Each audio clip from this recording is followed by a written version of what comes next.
আল্লাহ পাক তার প্রতি রহম করুন যে আমার এই কথাগুলোকে অন্যের কাছে পৌঁছে দিবে। নবীজির ভাষণ। এরপর নবীজি বলছেন, জেনে রাখো নিশ্চয়ই তোমাদের পরস্পরের, মুসলিমদের পরস্পরের সম্পদ, পরস্পরের রক্ত, পরস্পরের এই যে জান মাল ইজ্জত, এগুলো একে অপরের জন্য হারাম।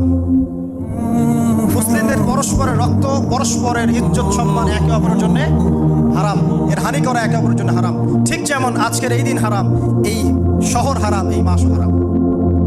নবী করিম সাল্লাল্লাহু আলাইহি ওয়াসাল্লাম বলছিলেন, জেনে রাখো তিনটা বিষয়ে যেন তোমাদের অন্তর কখনো খেয়ানত না করে। তিনটা বিষয়ে তোমাদের অন্তর যেন কখনো খেয়ানত না করে। এক, তোমরা যে কাজটাই করবা শুধু আল্লাহ পাকের সন্তুষ্টির জন্য করবে। তোমরা যে কাজই করবে শুধু আল্লাহর সন্তুষ্টির জন্য করবে। তোমাদের শাসক বর্গের কল্যাণ কামনা করবে। তোমাদের শাসক বর্গের কল্যাণ কামনা করবে। 3 নাম্বার, মুসলিমদের জামাতকে আঁকড়ে ধরে রাখবে। মুসলিমদের ইউনাইটেড কমিউনিটিকে আঁকড়ে ধরে থাকবে। এই তিনটা বিষয় পালনের ক্ষেত্রে তোমাদের অন্তর যেন খেয়ানত না করে।